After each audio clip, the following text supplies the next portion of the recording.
देव उठौनी एकादशी पर जिस घर में खाई जाती हैं ये दो सब्जियां, साल भर बरसता है धन, दौड़ी चली आती हैं माता लक्ष्मी। हिंदू धर्म में एकादशी व्रत का बड़ा महत्व है। शास्त्रों के अनुसार हर माह दो एकादशी आती हैं, एक कृष्ण पक्ष में और दूसरी शुक्ल कृष्ण पक्ष में। जगत के पालनहार भगवान विष्णु और धन की देवी माँ लक्ष्मी को प्रसन्न करने के लिए देव उठौनी एकादशी व्रत को शुभ माना जाता है। पंचांग के अनुसार कार्तिक माह के शुक्ल पक्ष में देव उठौनी एकादशी मनाई जाती है। इस वर्ष यह व्रत 12 नवंबर को है। ऐसी मान्यता है कि देव उठौनी एकादशी के दिन भगवान विष्णु और माँ लक्ष्मी की उपासना करने से धन लाभ के योग बनते हैं। इस दिन लक्ष्मी चालीसा का पाठ करना फलदायी साबित होता है। मान्यता है कि विधि पूर्वक लक्ष्मी चालीसा का पाठ करने से देवी लक्ष्मी का आशीर्वाद प्राप्त होता है, साथ ही धन से तिजोरी भरी रहती है। धार्मिक मान्यता है कि सभी एकादशियों में सर्वश्रेष्ठ मानी जाने वाली इस एकादशी का व्रत करने वालों को स्वर्ग और बैकुंठ की प्राप्ति होती है। भगवान विष्णु को सभी व्रतों में एकादशी व्रत सबसे प्रिय माना जाता है। पद्म पुराण के अनुसार एकादशी व्रत करने वाले व्यक्ति पर भगवान विष्णु प्रसन्न होते हैं और उनके लिए मोक्ष का द्वार खुला रहता है। माना जाता है कि सच्चे मन से की गई पूजा जीवन के कष्टों को दूर कर देती है, इससे जीवन में खुशियां आती हैं। आइए, सभी धर्मों के नियम भी अलग अलग होते हैं। खासकर हिंदू धर्म के अनुसार एकादशी व्रत करने की इच्छा रखने वाले मनुष्य को दशमी के दिन से ही कुछ अनिवार्य नियमों का पालन करना चाहिए। इन दिनों कुछ चीजों को सेवन निषेध माना गया है। मान्यता है कि सच्चे मन से उपासना करने से जीवन के दुख और दर्द दूर होते हैं, साथ ही जीवन में खुशियों का आगमन होता है। माना जाता है कि इस दिन कुछ कार्यों को करने से जातक को कई तरह की परेशानियों का सामना करना पड़ सकता है। देव उठौनी एकादशी 2024 शुभ मुहूर्त। पंचांग के अनुसार कार्तिक माह की शुक्ल पक्ष की एकादशी तिथि की शुरुआत 11 नवंबर को संध्या काल 6:46 पर होगी। वहीं इसका समापन 12 नवंबर को संध्या काल 4:04 पर होगी। इस प्रकार 12 नवंबर को देव उठौनी एकादशी है। इसके अगले दिन तुलसी विवाह का पर्व भी मनाया जाएगा। नंबर 1, देव उठौनी एकादशी के दिन ब्रह्म मुहूर्त में उठना चाहिए। इस दिन सच्चे मन से भगवान विष्णु, माँ लक्ष्मी और तुलसी पूजा करनी चाहिए। देव उठौनी एकादशी व्रत को विधि पूर्वक करना चाहिए। व्रत का पारण द्वादशी तिथि में करें और मंदिर या गरीब लोगों में अन्न, धन और गर्म वस्त्र का दान करें। श्री हरि को फल और मिठाई का भोग लगाना चाहिए। भोग थाली में तुलसी दल को जरूर शामिल करें। मान्यता है कि तुलसी पत्ते के बिना प्रभु भोग स्वीकार नहीं करते हैं। सुबह की पूजा अर्चना करने के बाद दिन में नहीं सोना चाहिए। इस दिन कीर्तन करना चाहिए। धार्मिक मान्यताओं के अनुसार भगवान विष्णु को पंचमेवा का भोग जरूर लगाना चाहिए, क्योंकि यह सनातन धर्म के सबसे प्रचलित भोग में से एक माना जाता है।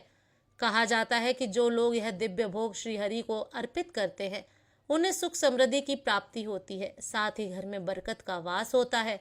देवशयनी एकादशी के दिन भगवान विष्णु को मीठे का भोग अवश्य लगाएं। कहा जाता है उन्हें केसर की मिठाई अत्यधिक प्रिय है। ऐसे में शुभ अवसर पर केसर युक्त चीजें श्री हरि को जरूर अर्पित करें। जो साधक ऐसा करते हैं उन्हें सुख शांति की प्राप्ति होती है।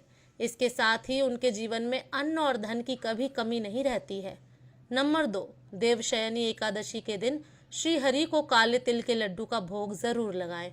कहा जाता है इसको अर्पित करने से जीवन की सारी नकारात्मकता दूर होती है, साथ ही व्यक्ति के जीवन में सकारात्मक ऊर्जा का संचार होता है। ऐसा माना जाता है कि देव उठौनी एकादशी की पूजा थाली में पंचामृत शामिल न करने से जातक शुभ फल की प्राप्ति से वंचित रहता है। इसलिए विष्णु जी को पंचामृत का भोग जरूर लगाएं, इससे विष्णु जी प्रसन्न होंगे। भोग में तुलसी के पत्ते शामिल जरूर करें। ऐसा माना जाता है कि तुलसी दल के बिना भगवान भोग स्वीकार नहीं करते हैं। विष्णु जी को पीला रंग प्रिय है। ऐसे में आप केले का भोग अर्पित कर जीवन को खुशहाल बना सकते हैं। माना जाता है कि एकादशी के दिन केले का भोग लगाने से धन से संबंधित समस्या से मुक्ति मिलती है और कुंडली में उत्पन्न गुरु दोष दूर होता है। इसके अलावा देव उठौनी एकादशी के दिन भगवान विष्णु और माँ लक्ष्मी को साबूदाने की खीर का भी भोग लगाएं और इससे जीवन की नकारात्मकता दूर होती है।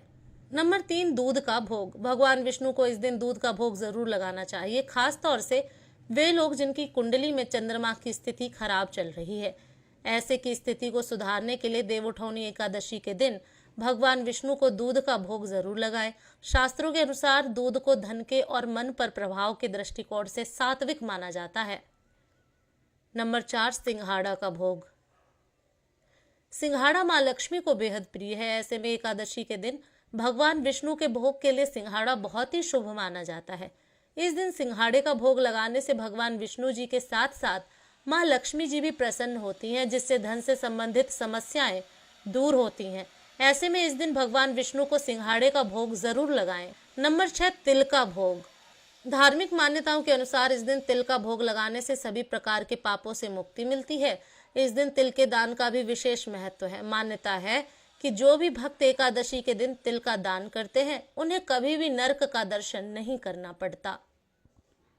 नंबर 7, गन्ना का भोग। इस दिन तुलसी विवाह भी होता है। ऐसे में गन्ने का मंडप बनाकर पूजा किया जाता है और भगवान विष्णु को गन्ने का भोग भी लगाया जाता है। धार्मिक मान्यताओं के अनुसार इस दिन भगवान विष्णु को गन्ना अर्पित करने से घर में हमेशा ही सुख शांति बनी रहती है। भगवान विष्णु को केला बहुत प्रिय है, इसीलिए जब भगवान 4 महीने की योग निद्रा के बाद जागते हैं तो उन्हें केला भोग के रूप में अर्पित किया जाता है। ऐसा करने से घर में धन की वृद्धि होती है। इसीलिए देवउठौनी एकादशी के दिन भगवान विष्णु को भोग के रूप में केला जरूर अर्पित करें। नंबर 8, देवउठौनी एकादशी के दिन भगवान विष्णु निद्रा से जागते हैं और इसी के साथ सारे शुभ कार्य शुरू होते हैं। ऐसा कहा जाता है कि देवउठौनी एकादशी पर दोपहर में नहीं सोना चाहिए। धार्मिक ग्रंथों में कहा गया है कि इस दिन भगवान विष्णु की भक्ति में लीन रहना चाहिए। देवउठौनी एकादशी के दिन किसी भी व्यक्ति को भूल से भी चावल नहीं खाने चाहिए।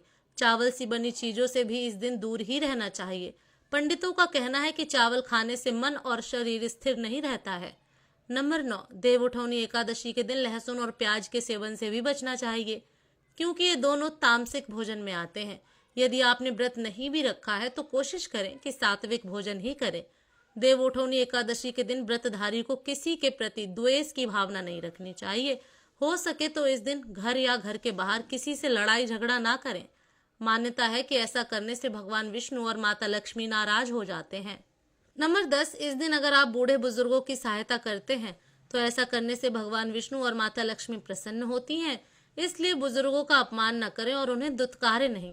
देवउठौनी एकादशी के दिन भूल से भी माता तुलसी के पौधे को नहीं छूना चाहिए, क्योंकि इस दिन माता तुलसी और शालिग्राम का विवाह होता है। ना ही तुलसी तोड़नी चाहिए। ऐसी मान्यता है कि एकादशी के दिन तुलसी पर जल नहीं चढ़ाना चाहिए, क्योंकि तुलसी उपवास रखती हैं और इससे उनका उपवास टूट जाएगा। नंबर 11, देवउठौनी एकादशी वाले दिन सुबह उठकर स्नान करें। उसके बाद सूर्य देव को अर्घ्य देकर एकादशी व्रत का संकल्प करें। जीवन में सुख समृद्धि बनी रहे, ये सभी चाहते हैं, तो आप इस दिन भगवान विष्णु को दूध में केसर डालकर उनका अभिषेक करें। अंत में श्री हरि की आरती करें। इस उपाय को करने से श्री हरि प्रसन्न होते हैं। आपको जीवन में सफलता मिले, इसके लिए आप इस दिन भगवान विष्णु की विधि विधान से पूजा करें, दान पुण्य करें। सौभाग्य प्राप्ति के लिए स्त्रियां इस दिन व्रत रखती हैं। हो सके तो व्रत वाले दिन आप विष्णु सहस्त्र का पाठ करें।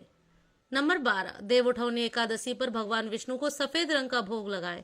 इस दिन खीर या सफेद रंग की कोई भी मिठाई का भोग लगाने से श्री हरि विष्णु प्रसन्न होते हैं। देवउठौनी एकादशी वाले दिन आप निर्जला व्रत रखें, लेकिन अगर आप गृहस्थ जीवन में हैं तो फलहारी उपवास रख सकती हैं।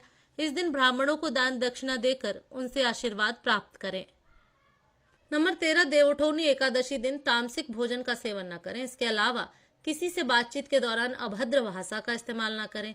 इस दिन चावल का सेवन भूलकर भी नहीं करना चाहिए। तुलसी के पत्ते को न तोड़ें, क्योंकि माँ लक्ष्मी एकादशी का व्रत रखती हैं। व्रत के दौरान तुलसी के पत्ते तोड़ने से व्रत खंडित होता है। एकादशी के दिन तामसिक चीजों के सेवन से दूर रहें। घर और परिवार में किसी से भी वाद विवाद ना करें। इसके अलावा धन की बर्बादी ना करें। बड़े बुजुर्गों और महिलाओं का अपमान न करें। घर को गंदा न रखें, क्योंकि माँ लक्ष्मी का वास साफ सफाई वाली जगह पर होता है। नंबर 14, एकादशी व्रत से अशुभ संस्कार नष्ट हो जाते हैं और मोक्ष की प्राप्ति होती है। इस दिन निर्जल या केवल जलीय पदार्थों पर उपवास रखना चाहिए। यदि उपवास नहीं रख रहे हैं तो इस दिन चावल, प्याज, लहसुन, मांस, मदिरा, वासी भोजन आदि बिल्कुल न खाएं। इस दिन शालिग्राम के साथ तुलसी का आध्यात्मिक विवाह देवउठौनी एकादशी को होता है। इस दिन तुलसी की पूजा का महत्व है। तुलसी दल अकाल मृत्यु से बचाता है। शालिग्राम और तुलसी के पूजा से पितृ दोष का शमन होता है। इस दिन भगवान विष्णु या अपने इष्ट देव की उपासना करना चाहिए।